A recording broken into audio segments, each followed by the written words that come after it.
I am CagerOnTwoWheels and I am at Lopsy Lops to test drive the Honda Rebel.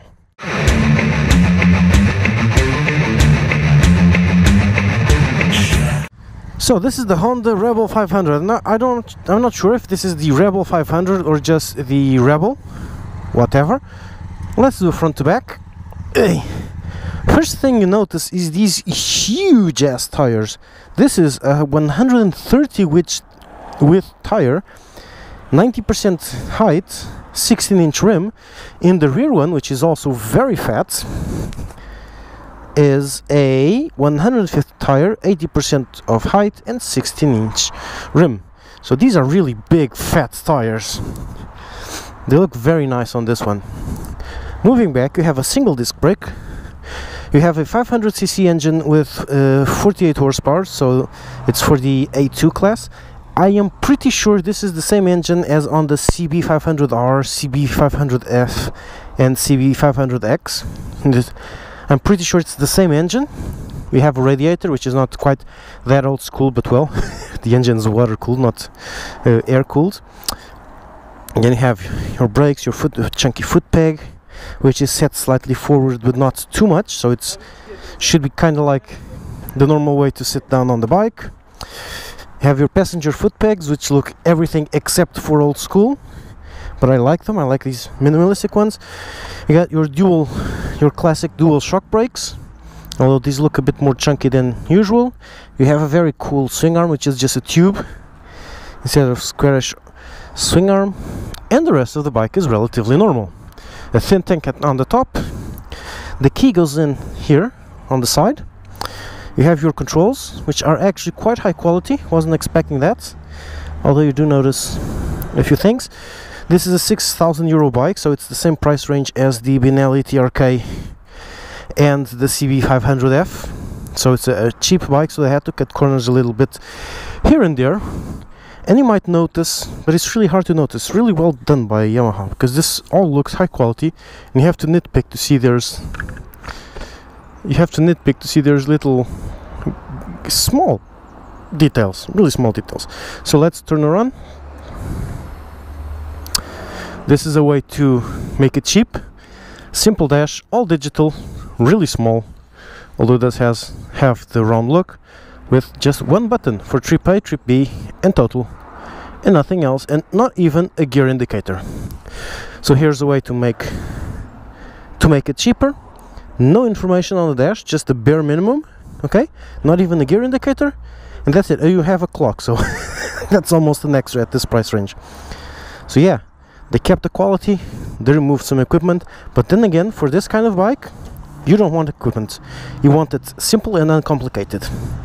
So let's get on her and do the first thing, which will explain why this bike is very popular with women, especially short women. Because look, the seat is nearly at the height of my knee. Look at that. So as you sit, you notice that it's really, really short. And I don't think anyone with more than 5 feet or 1.5 meters will not be able to flat foot this on both sides. Look, my knees are very bent. It's ridiculous. It's very, very low. And it feels very light. However, it's just a trick. Careful, ladies, because if you think this is very light, try bending it a bit more, and then the weight starts coming in. Okay? At this, here you feel a lot of weight, because the weight is a bit further up than you'd expect. So let's get going. Nice little rumble. Let's just get used to the foot pegs, because they're in a completely different place from what I am used to. Completely different place. Okay. First bad thing.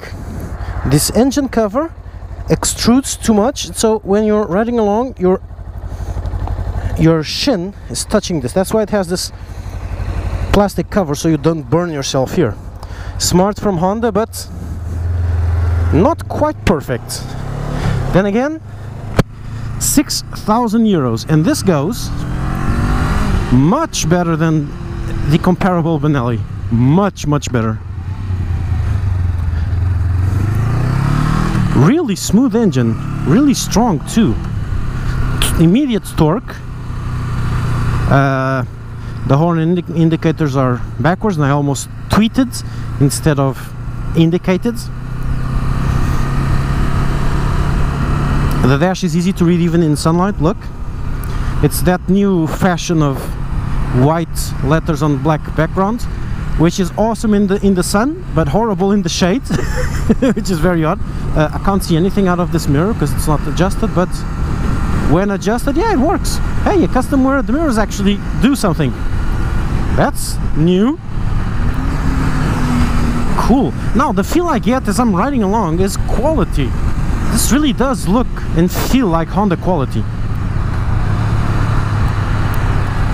So smooth, this engine and clutch. Me like it quite a lot. That was a hard hit.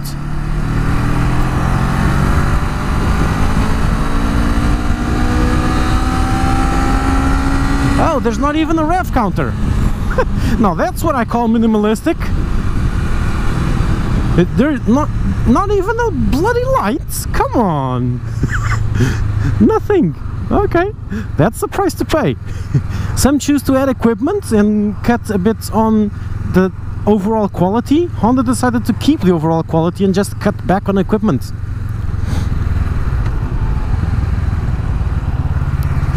I like the way this rides.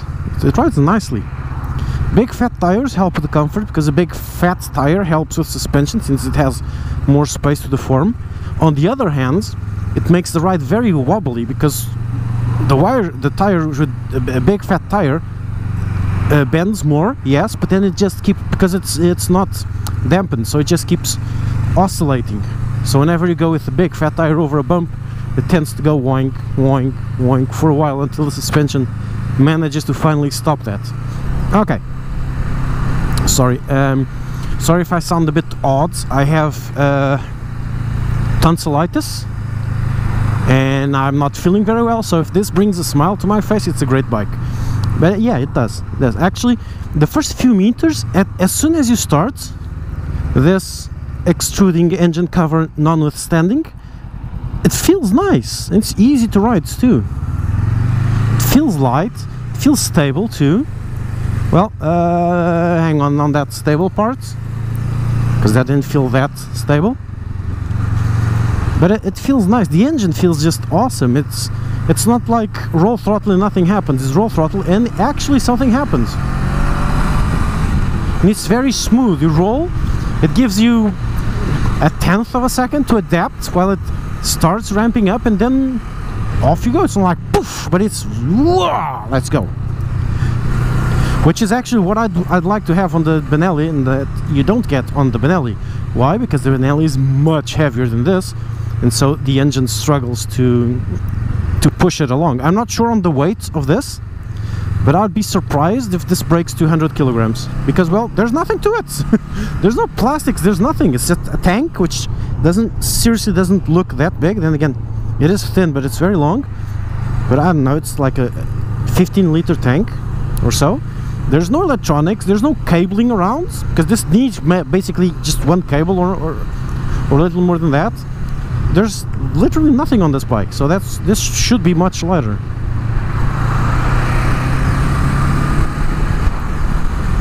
We have a simple single headlamp at the front, not dual headlamps with the dual optics and indicators and all the cabling for that. No, it's just one lamp, so everything's very simple on this bike, so it should be relatively light.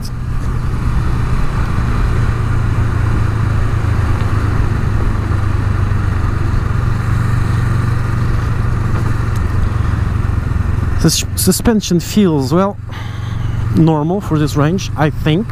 Trying to go over the bumps, but yeah, it's the normal, relatively stiff, relatively comfortable thing. It's a cheap suspension, so you don't expect miracles out of it. You're not going to get the gliding along you get on the Benelli. You're not going to get the plush, just ignore all the holes you get on the big adventure bikes like the KTMs and the Super Teneres, etc.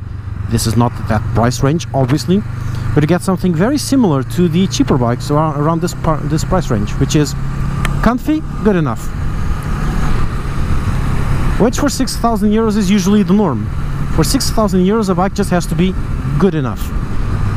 And if it's a specialized bike, like a cruiser, this, or the CBR, has to be good enough and then do one thing well. Now I'm going to take this bike out of its comfort zone, because this is not seriously a bike for this, just to see how it fares.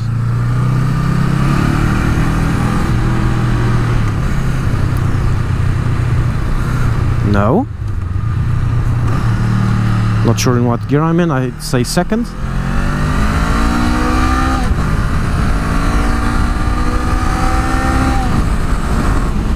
Okie dokie. The torque is all on the low range, which makes it very comfortable. That's why when you roll throttle you get shot forwards, or you get pushed forward very nicely indeed. And not that much on the high range. It's still there, but there's not an explosion at high range. It's relatively constant, so it's relatively flat torque curve. Actually, when you get to the high range, you feel it's time to change, because it sounds and it feels like it's running out of steam, which is not a bad. And although due to Euro bloody 4 the exhaust sounds like, well, it doesn't sound at all, when idling does have a pleasant throb to it, but it's too low, you can barely hear it. Under 50 kph with no wind on your helmet, you can feel the engine going brrr under you, but very low.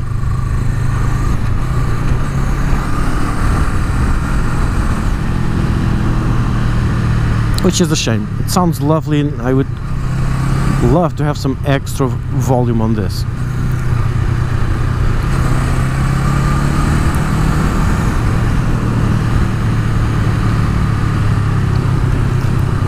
I haven't checked if it has ABS. Oh, it has ABS, I remember. I do remember the ABS ring, and it's mandatory nowadays, so... Whoa, but it requires a lot of braking to activate, even from the rear wheel. I'll have to try it out later. Let me feel if there's a big... There isn't. I was trying to see if there were those sensors, those warning foot pegs, those warning thingamagigs that jump out of the foot pegs to warn you that you're scraping, but it doesn't. It's completely flat, the bottom of the foot peg. So if I scrape the foot peg, I'm really leaned over. I hope this has enough ground clearance. Looks like it, feels like it, because your legs are a bit high up.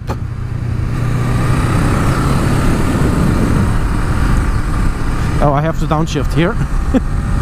Troubles are a 48 horsepower engine. You can't just roll throttle while climbing in top gear and just hope something happens. It doesn't. Like for example now, full throttle. That was full throttle. Let's go full throttle now. It's a 48 horsepower engine, okay? It's for the A2 class bikers, for new bikers, and for new bikers it works perfectly well. It's nice to corner, although the steering is very light, so it's not quite as stable as I enjoy. And the big fat tires do give it that small issue. I can feel the rear going wobbly. Yeah. Over the bumps I can feel it going, whoa, yeah! You know the movements you do with your shoulders when you've got an itch on the small of your back, or like a bug just land on the small of your back? That's how this feels when you're cornering and you go over a bump. It goes like, woohoo, let's go! Dances quite a lot. I'm exaggerating, okay? It's not that bad, but it's not like my... Oops, I wanted to see if I was indicating I honked. It's not that bad. This works, okay? But it's not stable like my Tracer. It's not stable like my RC125. It's that tire thing I just told you about. I was expecting it, so I was waiting for it to happen, and yes, it does happen. But it's easy, okay? An experienced biker is not really going to notice this. Only when you get a bit more experience under your belt and you're used to stiffer bikes or sports bike, then you'll feel this wobbliness. And then again, you might feel it. Then again, you might feel it, yeah.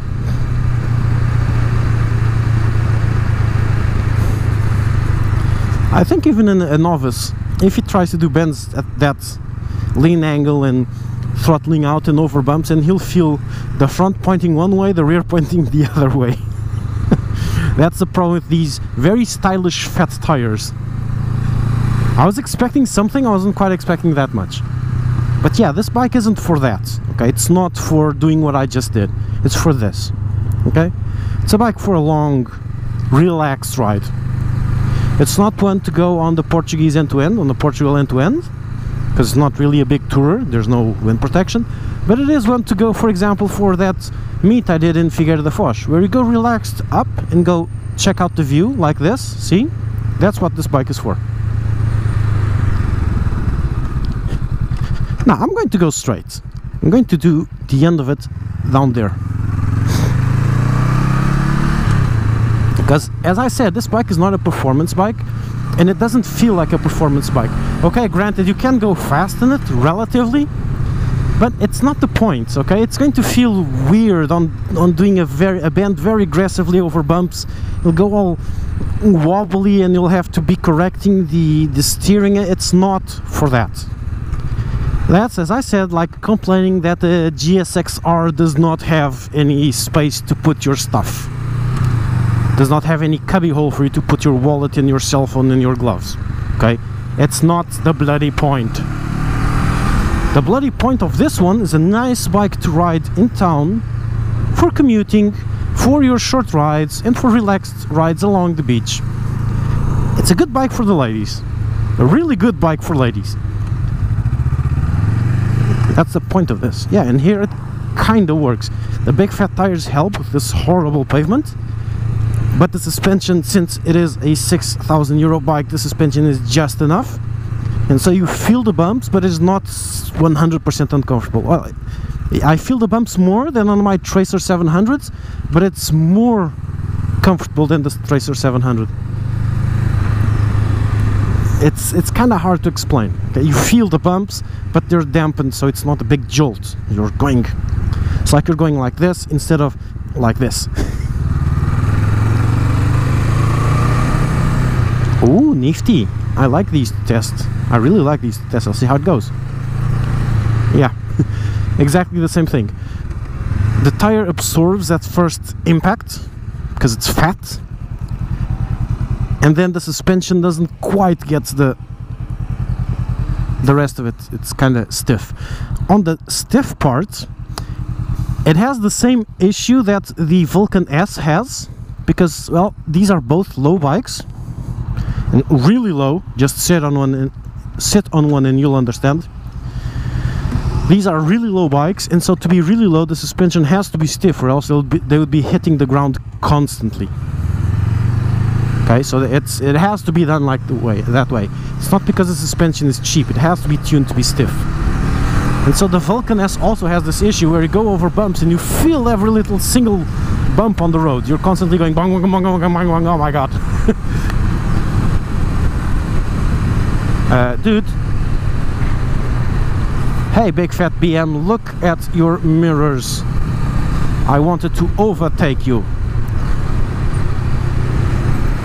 Well, I'm going to have to be a bit rude with this BMW guy,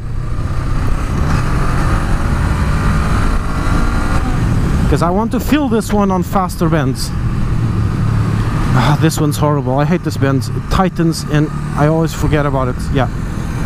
Take a good look at the steering wheel and my head and etc. I'm going to try to stay as stiff as I can and do no gestures with my head except looking through the turn. And you can see the steering wheel moving, etc. It's just... but it's very slight. Like this, doing it like this, it's fine. If you do it more aggressively, then it starts going a bit more wobbly. But all in all, it's a nice bike. I'm just highlighting these to see how come a bike with this look and quality feel, and this nice engine and this nice riding capability, how is it 6,000 euros? Well, it's these little details. It's a balance. It's not really made for this, although it works. I forget it's Saturday, so it's bicycle day. Fine by me. Just get a bit irked when they come doing the tour de Twat on a Sunday morning when it's motorcycle day. Hey, whatever. Yeah, so now that we have done the high speed, let's go puttering along at a more sedate pace, a more normal pace. And here, now this bike just shines. You don't have to push it around the corner, it just goes wherever you want, nicely, easily, relaxed. It's very comfortable, it's very tame, but it's never lazy. It's just nice to ride like this. It's just such a nice bike to ride like this. It's not an aggressive bike, it's a very relaxed bike. And ladies love it because it's very small. So the shorter ladies, which usually have huge problems choosing a bike because they're all very tall, will have a perfect bike here. And also, just like the Vulcan S, and I think this is actually unique, this is the only cruiser, chopper or whatever for the A2 class license, for the 48 horsepower bikes. There is nothing else. The only other one is the Vulcan S, but with limit. You have to limit the bike to the 48 horsepower. This is what this bike is for, okay? These kinds of speeds, this kind of riding. Just relax. Can't park here, it's for handicapped. I'll park it here, just for a quick look before we go.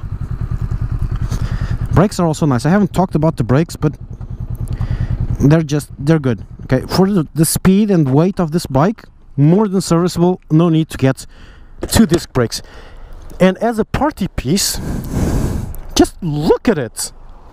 Doesn't that look absolutely awesome? And I don't like these kinds of bikes, and this looks really well.